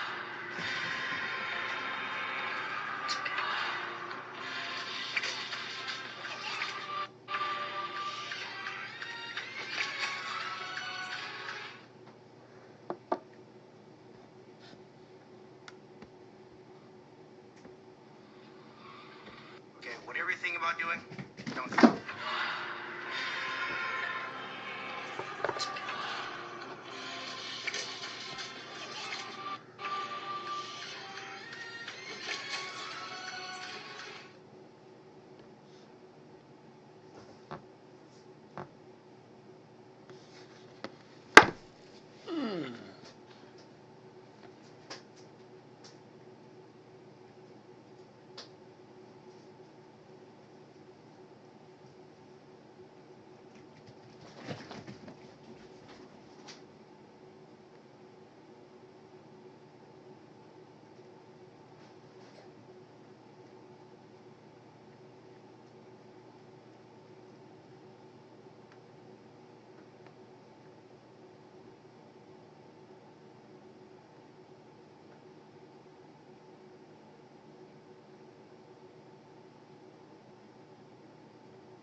The Fed thinks that the job market's so great. You got James Bullard, you got all of them on parade saying we got blowout jobs number. BS, okay? Number one, in January showed 517,000 job creations.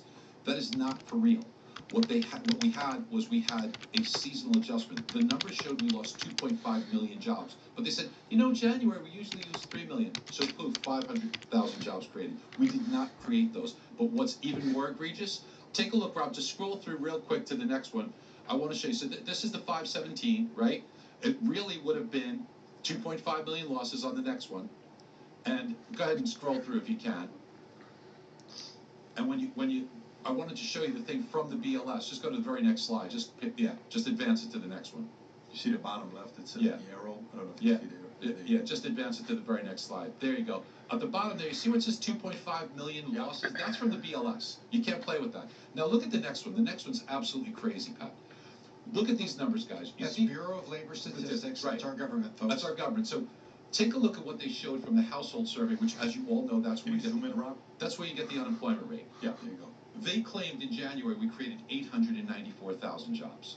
But what they did was they made an adjustment called a population control effect. What was that? They picked up some undocumented workers from early 2022. Now, any of us, logically, wouldn't you just go back and say, oh, let's revise the numbers? No, Pat. You know what they did?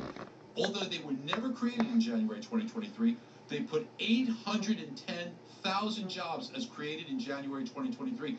That's why the unemployment rate went down instead of going up. Without that, you're kidding. No, that's right from the BLS.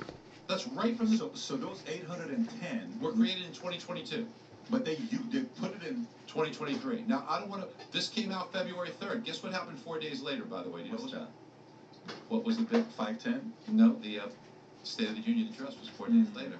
Okay, so now who knows if they're related? I'm not going to say they are, and I just think it's kind of coincidental. But now when we take a look at something like this, that was what happened in January. Let's go to February's numbers. February's numbers were, I think, very indicative. If you wouldn't mind, just go right to the next slide, brother. So this shows you what it would have been. It would have been 3.9% without the seasonal adjustment instead of 3.4. Now in February's numbers, here's what we got. It showed 311. Go to the very next slide if you can. 311,000 jobs created, right? But you see on the bottom in yellow, there was a big jump in this one category that says, if you're unemployed for 5 weeks or less, that jumped by 343,000 people. So go to the next slide. This kind of illustrates it. So that's a bucket. That bucket jumped by 343,000. So what goes into the bucket? People that just got unemployed. What drains the bucket? If you either got another job or you're unemployed less than 5 weeks. If the job market is so hot, we know that the jobless claims reportedly that week were only 194,000. You're very, very low. So you're not getting the inflow into the bucket, but it's not draining because people either aren't getting jobs or they're being in a position here where they're staying unemployed. That's why you see this going up. It's so wild that they present it the way they do, to say it's the lowest in how many years? Lowest in 57 years, 50-something years. Hey, it's the lowest and this is lowest and that. So, okay, so Barry, if what you're saying is true, and let's just say it is based on the numbers you're given here, it's BLS. It's not like you're getting the number from a survey, then that means the economy is worse than it really is. Is that a fair assessment? We have less full-time jobs now than we did back in May of 2022. Much of the job gains are part-time workers. Much of the job gains are people working multiple. We have less full-time workers today than May of 2022. You can look at the That's not good. Now, Pat, the next one's going to really blow your mind. Check this out. Now, we got all these job gains, right? Go to the very next slide if you can, please, Rob. This one's really interesting. Do you see that chart on the bottom there? Yes. That chart on the bottom shows COVID. Yeah. But what these are is hospitality and leisure workers. Right. This has been the engine of growth. Sure. Most of the job gains have come from this category, but it's not real growth. You're just putting these poor people back to work, right? But if you notice, we're almost back to trend. Do you see that? Well, we're even lower than that. But eventually, let's say we put everybody Sure. back. There's not that much more juice left to be squeezed here, right? And if you take a look at the job openings and labor turnover, known as the JOLTS report, this is job postings. Yep. This category last month was down 194,000. So this tells me the labor market's about to take a negative turn. If the labor, and I'm with you, I'm fully there, and I've been saying this for a few months, where I think that's the number no one's talking about. Okay, but let's go there. Let's go there. Your background, for people that don't know your background, I mean, if you've been on a couple other times, we had you on a podcast. Your background, for people that don't know this, you have won the Crystal Ball Award for the most accurate real estate forecaster in 2017. This is through Zillow. In 2019 and 2020. You're the only 3-time, I believe, right? Okay. So you've been able to successfully forecast what's going to be happening. That's kind of what you're known for with that part of your success. You've done other things, but this is specific to this. We have a great team. It's not just me. Our team, I'm sure the team is very good. It's a team effort. It's impossible for you to do it by yourself. You need the right people to give you the data, but still, your name is tied to you based on the data you get. These are the forecasts you make. If these numbers are the numbers you're showing, and we just had what's going on right now with Silicon Valley Bank, okay? And Powell is going to be sitting here. A lot of people were saying, well, before Silicon Valley Bank, he was going to raise the rates by 0.5 point and maybe another 0.5 point, and then back to back, quarter to quarter. Now, some people are saying he's not going to do anything, let alone some people are saying he may even cut and lower it. So what is your forecast based on this, based on inflation, based on Silicon Valley Bank, what do you think Powell's going to do next with interest rates? Okay, so interest rates is very interesting because mortgage rates are going to be more determined by inflation. And the Fed will have an impact on short-term rates and also the stock market. So I believe that the Fed will more than likely have a difficult time hiking more than 0.25%. I think 0.5%'s off the table. I think maybe 0. I don't think they'll cut at this meeting, but I think that it'll either be 0.25 or no move at all. Maybe a pause just to see things settle down. Because remember, the Fed, by moving rates up too quickly, has caused these imbalances. Things will break. Now, the problem with the Fed is that they don't look at inflation. Mortgage rates, and real estate for that matter, will be highly motivated and driven by inflation. I have a couple of slides there, Rob. There's probably going to be in the beginning. There's a slide there how mortgage rates follow inflation. If you could see the correlation. Okay, this shows you what happens during recession. This shows you mortgage rates go down during every recession. So I believe we're headed for a recession. As a matter of fact, while we're on the topic of recession, look at the next slide. Very, very interesting, Rob. Go up one. I'm sorry. Go up one. Yeah.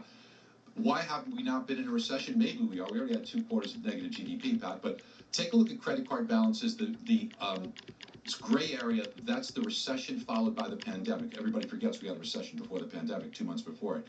But credit card balances on top were way up, and the savings rate was like 10%. That big spike in savings was the stimulus. That went into people's savings accounts. But look at what they did with it. They wisely paid off their credit cards. They couldn't spend it on anything else. Notice how they drained their savings and paid off credit cards. Then we got another stimulus check, but we spent that even faster. But what did we do? We bought a lot of name brand stuff. Then we got, don't worry, got another one coming. Boom. And then once that stopped, people liked that stimulus lifestyle. How do you keep it going, Pat? You charge up your credit cards, which have low balances, and you drain your savings. We've gone from a 10% savings account to 3.5%, and we now owe more on our credit cards than ever in history. Even this has to have a limit sometimes, and that's where we hit the wall. $940 billion. Yes. Credit card. Savings rate was the lowest we've had since, it's a long time. It was since 17 years ago. I think it was 2.4% savings rate in February. I want to say, these are scary numbers to see that. So again, saying that, Powell is almost cornered now with this crisis to have to either not touch it or lower it. Tom, do you think Powell is going to still raise rates? Do you think he's going to delay it 30, 60 days to see how the market's going to react to this, to see if any other banks are going to react to this? What do you think Powell's going to do next?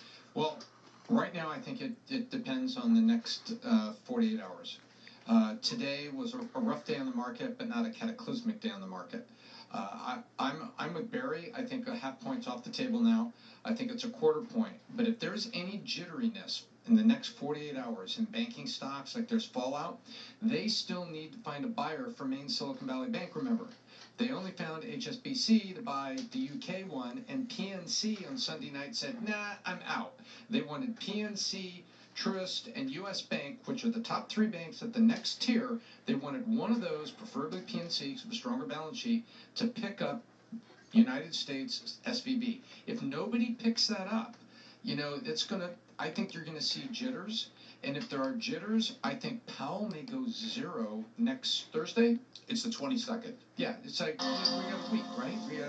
What's today? 13. So you got 13. So we got a week in a day. So next Wednesday, if it's jittery, next Wednesday Powell may go 0, but I believe he's only doing 25.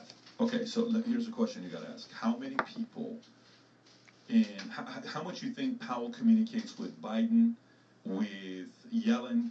How much communication you think there's with them and Biden right now? I think Powell sends 14 text messages a day and receives 1,400. Okay, so how quickly you think after this event? I'm not being funny. I'm saying, I think everybody's hammering him. I got you, Tom. So how much you think right now a emergency call or meeting has been made with all of them to say the following: hey, Jerome, we know we can't tell you what to do, but here's what I want you to be thinking about. We both know what's going to happen if you raise the rates 0.5 point.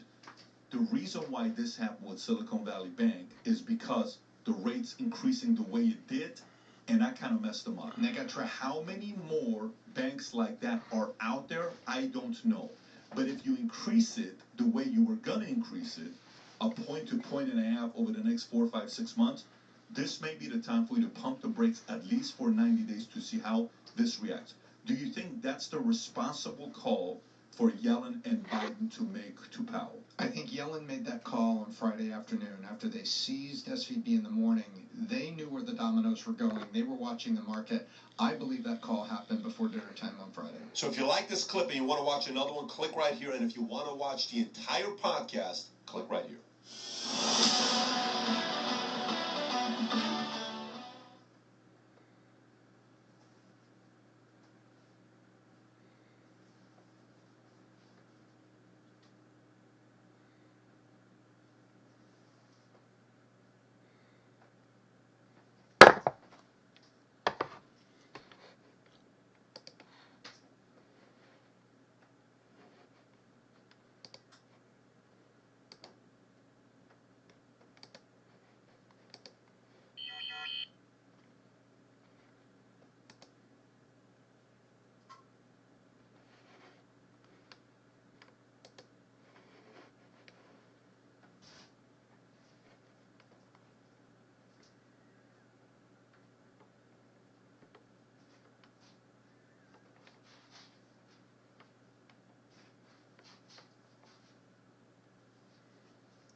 It's time to retrieve all those files you thought you lost. This hard drive recovery converter from Zilke connects to any of your hard drives and instantly retrieves all your data in just seconds. For years, hard drives have failed me time and time again, and I never thought it would be possible to retrieve my lost files.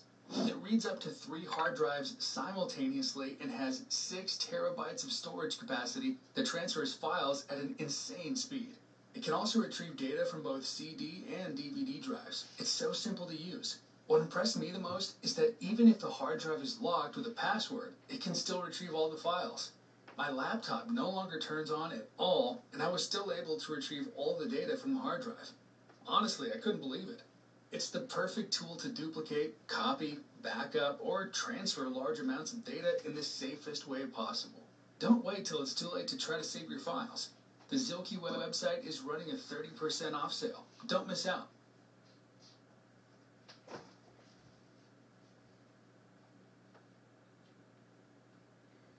Imagine if manufacturing automation was simple. Introducing Vention. One platform to design, automate, order, and deploy manufacturing equipment in days. Design automated equipment and robot cells in minutes with Machine Builder. Drag and drop modular components like extrusions, conveyors, and robot arms into your design. Program your equipment code-free with machine logic and simulate directly in your browser. Review your auto-generated bill of materials and order with a few clicks. Track your order and receive your parts within days. Deploy your machine using our plug-and-play functionality. Begin transforming your factory floor today with Vention. This is the future of manufacturing automation. This is manufacturing automation simplified.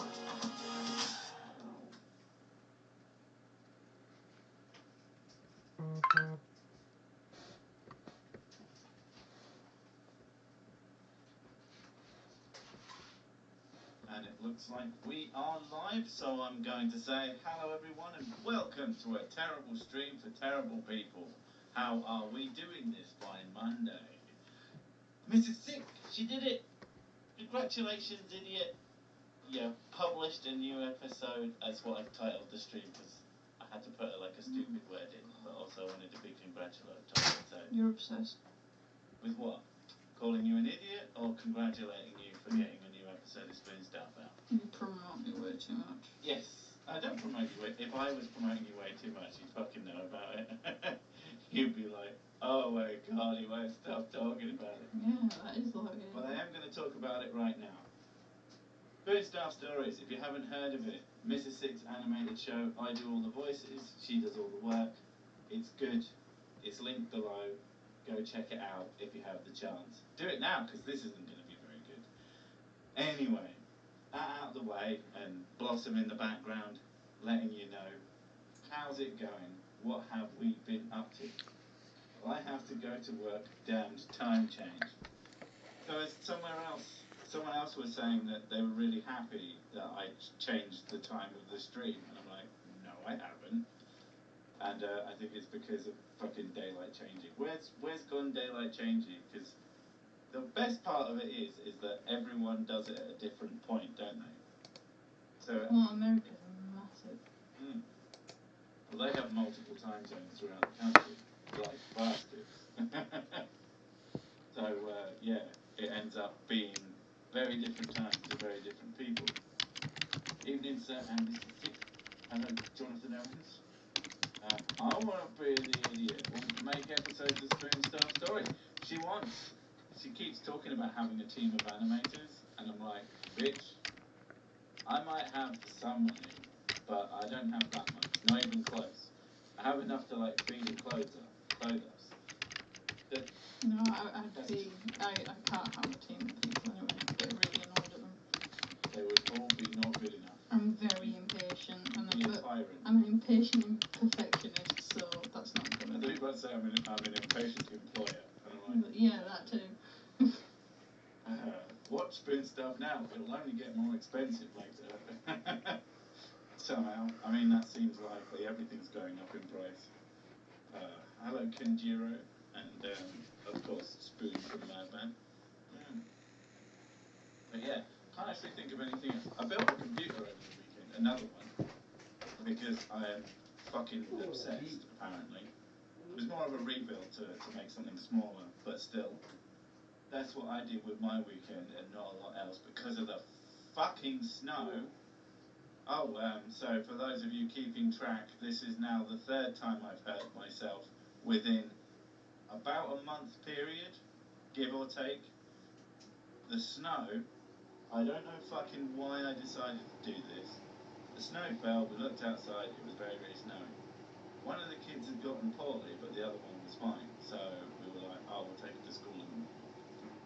I look outside, see all this snow. At no point, I said, I'll tell you what, it completely occurred to me to check Mrs. Six's phone, because she's the one that the school texts when there's an emergency or an important piece of information. I thought to do it, but I didn't check the phone to see if the school had just cancelled school. We got to the end of basically a pathway, which goes down a relatively shallow incline, and I immediately went on my arse and then tried to get up and went straight onto my bad knee. Not a smart kid was unhappy, I was unhappy, and I was like, you know what, fuck this, we can't get to school. Not with my fucking injuries all down my legs. And then of course when I went back, I looked at Mrs. Six's phone and it said it was a fucking snow day anyway, and I could have avoided all of that by not being stupid. But you would have been you. It made me big mad. And yeah. But that's what happens when you're the big silly. I forged a sword over the weekend. That was fun. 20 inches of snow over here. But I have a plough, so not much shoveling for me. Well, unfortunately, the path that I'm talking about is like... Unfortunately, Britain is when you get like half an inch of snow, they go, oh my god, all alarms go off, emergency. To be fair, this was 2 inches of snow, I reckon. Yes, but still though. And we live on a hill. A very, very, very scary hill when it fucking snows. Yeah, every single winter you slip on that thing. This has been one of the best places to live, except for the fucking hill. It's just steep enough that no matter who you are and how long you've lived here, it is fucking knackering to walk up it every goddamn time. But when it's got snow on it, it is an absolute death trap. Terrible school, terrible people. No, it's a fine, it's an okay school for my kids who are terrible people. They're not old enough to be terrible yet. Good evening. Your garden looks very romantic, but what on earth is that abomination hiding on the left of the screen? That's Blossom. That's Blossom advertising a great show that you should go watch called Spoon Style Stories. Link in the description. I voice it. Mrs. Sick does all the work. It's good. No snow here in sunny Sussex. Fuck you, John. I saw you getting at me. Fuck you. Remember to medicate with whiskey for your injuries. I mean, I would, but it works like 9 more. I might be someone who enjoys the tipple. I'm not, hopefully not an actual full-blown alcoholic yet. I've got to wait until I've done some work at least. But yeah, so that fucking sucked. That was that Friday?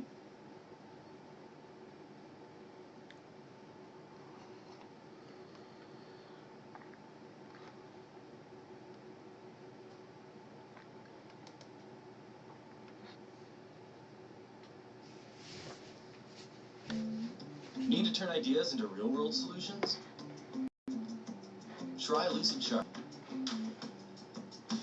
It's the intelligent diagramming software that helps your team visualize how to move forward.